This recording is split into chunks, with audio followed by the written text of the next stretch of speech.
अस्सलाम वालेकुम फ्रेंड्स। आज हम साइकोलॉजी की 3 टर्म्स को डिस्कस करेंगे, id, ego and super ego.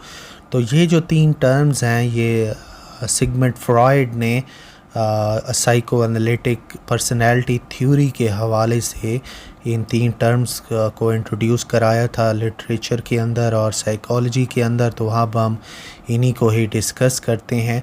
सबसे पहले हम एड को डिस्कस करते हैं। एड जो है वो इंसान के अंदर जितनी भी हैवानी अर्जेज़ हैं, जितनी भी हैवानी डिज़ायर्स हैं, उनको शो कराती हैं। और ये डिज़ायर सेक्स से भी रिलेट कर सकती हैं और ये डिज़ायर्स फूड से भी रिलेट कर सकती हैं। ये जो डिज़ायर्स हैं, ये जो इंसान की नफ्सियात के अंदर एड ऐसा रोल प्ले करता है कि अगर कोई ख्वाहिश आपके अंदर मौजूद पैदा हुई है तो इंस्टेंट ग्रेटिफिकेशन, कि आप चाहते हैं कि फ़ौरन से फ़ौरन ये चीज़ मुझे मिल जाए और आप दूसरों की भी परवाह नहीं करते, आपको दूसरों की भी कोई फ़िक्र नहीं होती। आप कहते हैं कि बस जल्दी से जल्दी मेरी जो ख्वाहिश है वो पूरी हो जाए। ईगो को अगर हम ज़िक्र करें तो ईगो जो है वो रियलिटी के साथ बेस डील करती है। इसका ये मतलब है कि आपने अपनी जो ग्रेटिफिकेशन है, अपनी जो ख्वाहिश है, उसको ठीक है पहचानना तो है, लेकिन साथ में ये भी आपने जहन में रखना है कि दूसरे लोगों की भी ख्वाहिशात हैं, दूसरे लोगों की भी नीड्स हैं, दूसरे लोग भी कोई चीज़ चाहते हैं, हमने उनके बारे में भी सोचना है। और सुपर ईगो जो है ये मॉरल जजमेंट पे बेस करती है।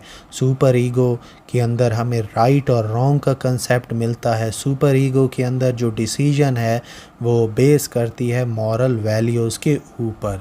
अब हम एक एक एग्ज़ाम्पल के साथ भी हम इन तीनों टर्म्स को स्टडी करेंगे और एग्ज़ाम्पल के साथ आपको ये तीनों टर्म्स जो हैं वो काफ़ी अच्छी तरीके से समझ आ जाएंगी। जो फ़र्ज़ करें एक करैक्टर है हमारे पास, हम साइमन उसका नाम लिख लेते हैं अपने पास, और साइमन जो है एक होटल के अंदर मौजूद है। अब साइमन को बहुत ज़्यादा प्यास लगी हुई है।